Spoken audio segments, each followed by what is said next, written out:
স্পষ্ট ঘোষণা করছি, যদি মাদ্রাসা শিক্ষার্থীদের ঐতিহাসিক অবদানের কথা এখানে উল্লেখ না করা হয় তাহলে জুলাই ঘোষণাপত্রকে ঘৃণার সাথে প্রত্যাখ্যান করা হবে ইনশাআল্লাহ। সমস্ত শ্রেণীর মানুষের যে অবদান ছিল অভ্যুত্থানে, তাদের অবদানের কথা উল্লেখ করা হইল, কিন্তু মাদ্রাসা শিক্ষার্থীদের যে ঐতিহাসিক অবদানের কথা, 100 শিক্ষার্থী মাদ্রাসার যারা শাহাদাত বরণ করছে 24-এর আন্দোলনে, কিন্তু তাদের কথা উল্লেখ হয় নাই। 24-এর গণ অভ্যুত্থানে আমাদের মাদ্রাসা শিক্ষার্থীদের যে ঐতিহাসিক অবদান ছিল ফ্যাসিবাদ সরকারকে বিতরণ করার জন্য, ফ্যাসিবাদ সরকারকে বাংলাদেশ থেকে উৎখাত করার জন্য, সেটা বাংলাদেশের মানুষের নিকট একদম স্পষ্ট। আমি একটা কথা বলতে চাই, সব সময়ই বাংলাদেশের মানুষকে, বাংলাদেশের মাদ্রাসা শিক্ষার্থীদেরকে সবসময় তাদের অবদানের কথা রাষ্ট্রীয়ভাবে স্বীকৃতি দেওয়া হয় নাই কখনোই। এটা তীব্র নিন্দা জানাই। দেখেন, এই 5 আগস্টে যখন মাদ্রাসা ছাত্ররা তাদের জীবনকে বাজি রেখে রাজপথে লড়াই করেছিল, তখন মাদ্রাসা ছাত্ররা কোটার চিন্তা করে নাই, তারা চিন্তা করেছে দেশের মানুষকে রক্ষা করতে হবে, দেশের মানুষকে রক্ষা করতে হবে, দেশকে রক্ষা করতে হবে। এই চিন্তা করে তারা 5 আগস্টের সময় এরকমভাবে মাদ্রাসা শিক্ষার্থী রাজপথে লড়াই করেছিল। প্রিয় ভাইয়ের আমার, কিন্তু কি দেখলাম, যখন 5 আগস্টে শেখ হাসিনা বাংলাদেশ থেকে পালিয়ে গেল, তখন থেকে বাংলাদেশের মাদ্রাসা শিক্ষার্থীদেরকে হাইড করা শুরু হয়ে গেল।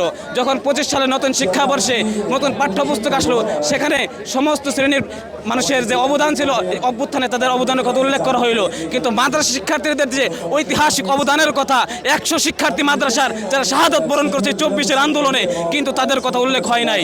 এরপরে যখন উপদেষ্টা পরিষদ গঠন করা হয়েছে, তখনও মাদ্রাসা শিক্ষার্থীদের যে ঐতিহাসিক অবদানের কথা সেটা উল্লেখ করে এই উপদেষ্টা পরিষদ নির্বাচনের সময় মাদ্রাসা শিক্ষার্থী কোনো প্রতিনিধিকে রাখা হয় নাই, এবং উপদেষ্টা গঠন করার সময়ও মাদ্রাসা কোনো শিক্ষার্থীকে উপদেষ্টা হিসেবে রাখা হয় নাই।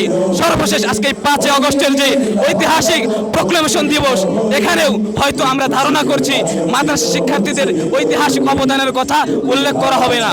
স্পষ্ট ঘোষণা করছি, যদি মাদ্রাসা শিক্ষার্থীদের ঐতিহাসিক অবদানের কথা এখানে উল্লেখ না করা হয় তাহলে জুলাই ঘোষণাপত্রকে ঘৃণার সাথে প্রত্যাখ্যান করা হবে ইনশাআল্লাহ। এটাই আমার বার্তা। কেন আপনাদেরকে ওইভাবে গুরুত্ব দেওয়া হচ্ছে না, কি মনে হয়? আমরা ইসলামপন্থীদেরকে সবসময় যারা সরকারে আসে তারা হাইড করে, এবং যারা শাহবাগী আছে, বামপন্থী আছে, তারা সবসময় গিয়ে ক্ষমতায় বসে ইসলামপন্থীদের উপরে বাংলাদেশের স্বাধীনতার সাথে এরকমভাবে শুরু থেকে শুরু করে আজ পর্যন্ত সবসময় ইসলামপন্থীদেরকে শুধু হাইটই করা হয়। এটা তাদের প্রতি একটা চরম অবজ্ঞা, এটা তীব্র নিন্দা জানাই। এখান থেকে আমরা যে দায় এবং দরদের ব্যথা নিয়ে যে সুন্দর বাংলাদেশ বিনির্মাণের জন্য আন্দোলন করেছিলাম, সেই বাংলাদেশ আমরা পাই নাই। এটাই হলো আমার মেসেজ আজকে।